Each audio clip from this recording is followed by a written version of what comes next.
The 1970s, a time of disco, Cold War tensions, and oil crises, but also a dark decade for the American auto industry. As car makers scrambled to meet new emissions laws, stricter safety regulations, and rising competition from Japanese imports, a string of poor decisions was made. The result? Vehicles that were widely seen as ugly, underpowered, unreliable, or worse, downright dangerous. Some of these cars vanished after just a few short years. Some dragged entire brands into trouble, and some became laughingstocks in pop culture. In today's video, let's take a ride through the 12 worst automotive disasters of the 1970s. Painful lessons the US auto industry would rather forget. 1971. Ford Pinto. Among the most controversial cars in American history, the Ford Pinto ranks at the very top. Introduced in 1971, the Pinto was Ford's answer to affordable, compact Japanese imports. But beneath its humble exterior lay a deadly engineering flaw. The fuel tank was placed directly behind the rear axle, a dangerously exposed spot in rear-end collisions. When struck from behind, the rear body structure could crush the fuel tank, causing gasoline leaks and fire. Worse yet, leaked internal documents revealed that Ford knew about the risk but chose not to fix it, because the cost of repairs exceeded the cost of settling fatal accidents. The result? Numerous horrific crashes. Some victims died when their Pintos exploded from minor fender benders. Ford was hit with a historic lawsuit and a major blow to its public image. The Pinto wasn't just a design disaster, it became the symbol of cold corporate decision-making. Even today, it remains the most infamous example of what happens when the cost of a life is weighed against a company's bottom line. 1971. Chevrolet Vega. When General Motors launched the Chevrolet Vega in 1971, they hoped it would be the perfect answer to the rising tide of Japanese imports. With youthful styling, a competitive price, and a modern 2.3-liter aluminum engine, the Vega was even named Motor Trend's Car of the Year. But everything unraveled faster than expected. The core issue was the aluminum engine with no cast-iron cylinder liners, a cost-saving idea that lacked durability. Within just a few thousand miles, the cylinders would wear out, causing overheating and blown head gaskets. Vegas were notorious for belching white smoke, a sure sign of engine failure. To make matters worse, the unprotected underbody rusted severely, sometimes after just one snowy winter. The steering was sloppy, the electricals unreliable, and overall build quality was poor. General Motors eventually spent millions on a massive repair program, but the damage to its reputation was irreversible. 1976. Dodge Aspen/Plymouth Volare. When the Dodge Aspen and Plymouth Volare debuted in 1976, Chrysler had high hopes. These two were meant to replace the popular Dart and Valiant, boasting sharp, modern styling, a completely redesigned suspension, and promises of higher quality. But within months, customers realized those promises were mostly illusion. Aspen and Volare quickly became two of the most recalled vehicles in US history, racking up over 20 recalls in just 4 years. From brakes and steering to suspension and seatbelts, nearly every system had flaws. Most alarming, the underbodies rusted dangerously fast, especially in colder states, often within just a couple of winters. Engines ran rough, cold starts were difficult, and the interiors felt cheap and degraded rapidly. This wasn't just a technical failure, it was a crushing blow to Chrysler's already shaky reputation in the 1970s. Consumers lost trust, and many dealers were forced to sell at deep losses just to clear out unsold inventory. 1974. Dodge Charger SE. The Dodge Charger, once a name that made muscle car lovers' hearts race in the late 60s with legends like the RT440 and Daytona, took a hard turn by 1974. The third-generation Charger SE became the symbol of decline for a once-great icon. The design grew bloated, with an overly stretched front end that made the sporty coupe resemble a half-hearted luxury sedan. Weight ballooned, while horsepower dropped sharply due to new emissions regulations, resulting in sluggish, fuel-hungry performance. To make matters worse, the special edition was dressed in excessive chrome, vinyl roofs, and hidden headlights. Flashy, but lacking any real performance soul. The soft suspension and vague steering made it feel more like a moving couch than a muscle car. Fans felt betrayed. This wasn't the Charger they had fallen in love with. And with the 1974 SE, Dodge effectively closed the book on the golden era of American muscle. 1976, Cadillac Seville. As compact imports from Europe and Japan flooded the US market, Cadillac, long known for its big, heavy land yachts, was forced to adapt. The result was the 1976 Seville, introduced as a sleek, modern, downsized luxury sedan meant to rejuvenate Cadillac's image. But the truth behind the car shocked many. Beneath its shiny Cadillac exterior was the chassis of a Chevrolet Nova, GM's budget compact. Despite being dressed up with leather seats, fake wood trim, and Cadillac badges, the Seville was still essentially a repackaged Nova. Worse yet, the Seville cost nearly twice as much as the Nova, making buyers feel duped. While it rode smoother and looked classier, it simply didn't live up to Cadillac's legacy from previous decades. 1974, Buick Apollo. Buick was once the premium middle ground between entry-level Chevrolet and top-tier Cadillac in General Motors' hierarchy.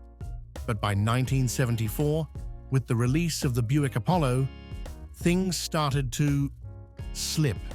The Apollo was built on GM's X-body platform, meaning it shared its chassis and basic structure with the Chevrolet Nova. But instead of crafting a truly refined version, Buick simply added a few trim pieces and slapped on a luxury badge. Buyers ended up paying more for what was essentially a rebadged Nova. To make matters worse, the base inline-six engine was underpowered for the car's weight. The soft suspension, vague steering, and uninspiring handling made driving the Apollo a dull experience. The interior wasn't much better than cheaper models within GM's own lineup. The Apollo became a symbol of GM's core problem in the 1970s, platform sharing without true product differentiation. Rather than expanding Buick's appeal, the Apollo only weakened trust in what the brand once stood for.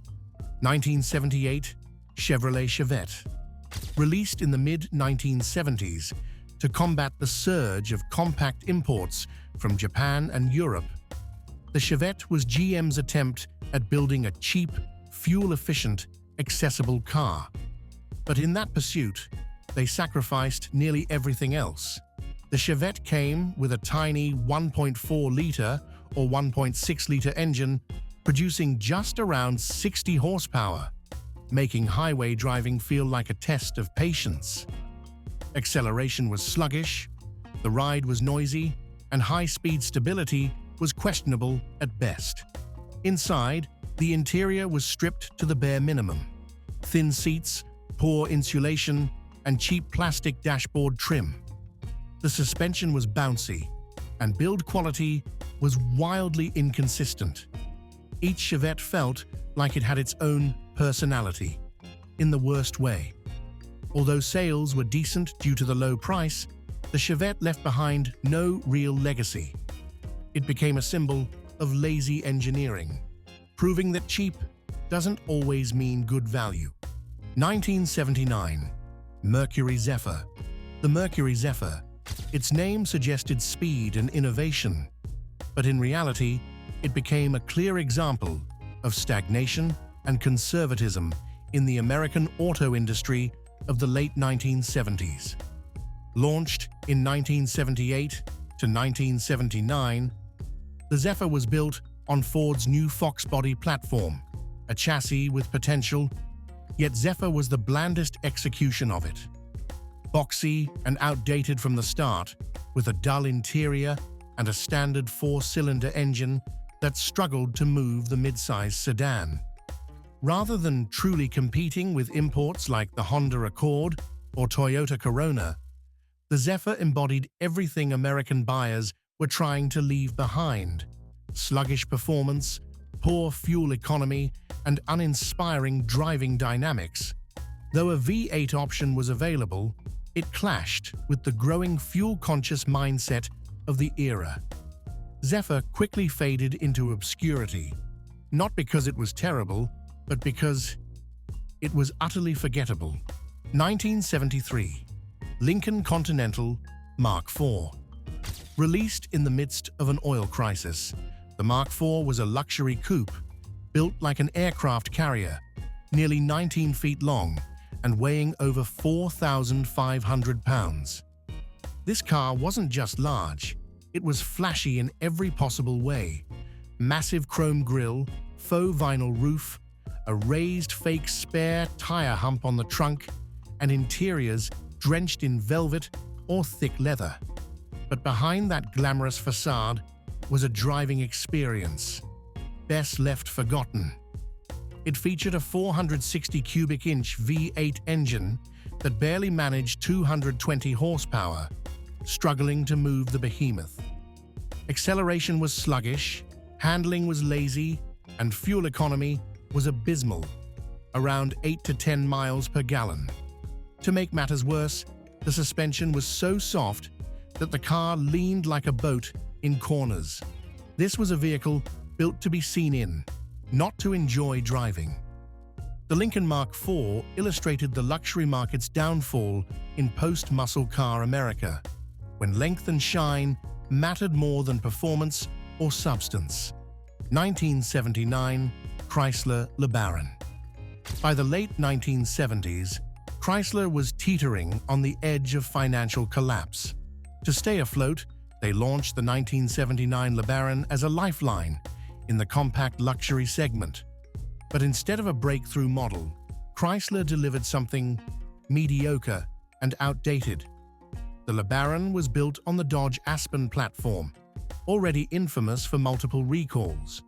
Despite its faux luxury styling, with a Rolls-Royce-inspired grille, vinyl roof, and generous chrome, it was essentially an outdated compact with a fancy mask. The base four-cylinder engine was severely underpowered, while the optional V8 guzzled fuel with little payoff.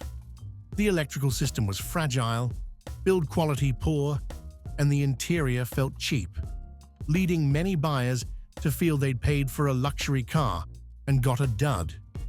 The 1979 Learon reflected Chrysler's desperation, clinging to a luxury image without the means to back it up. The result?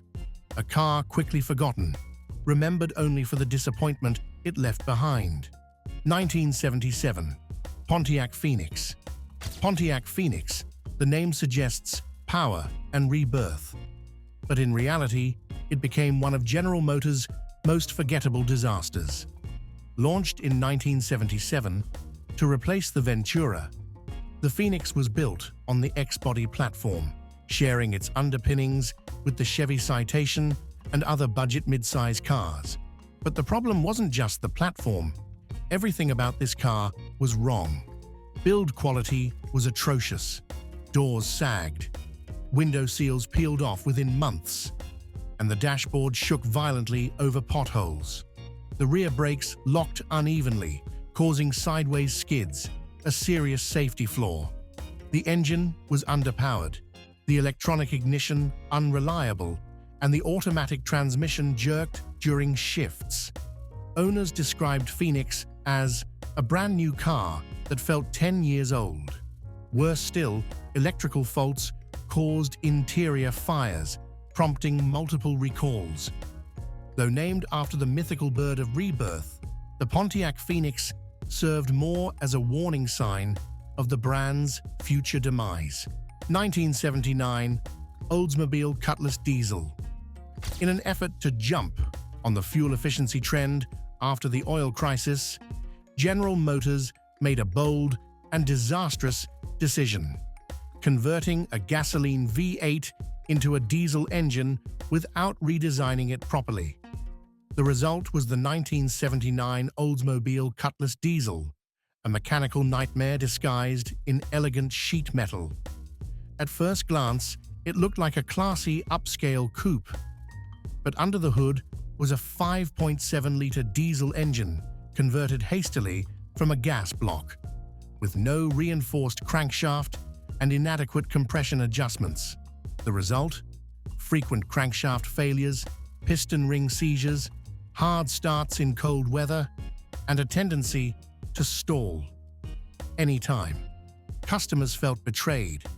They bought an Oldsmobile expecting durability and smoothness, but instead got loud rattles, black smoke, and soaring repair bills. Trust in American-built diesels crumbled right then and there.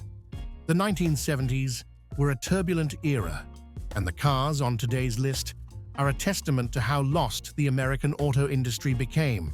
Excessive styling, sloppy engineering, and hasty decisions made out of fear rather than innovation. Whether forgotten, mocked, or remembered as painful lessons, each of these cars holds a piece of history, reminding us that complacency can bring even the mightiest industry to its knees. Have you ever owned, driven, or seen any of these cars in real life? Which one do you think deserves forgiveness? Drop your thoughts in the comments and share your story. And if you enjoy car history videos like this, blending entertainment with insight, make sure to like, subscribe, and hit the bell so you won't miss what's coming next.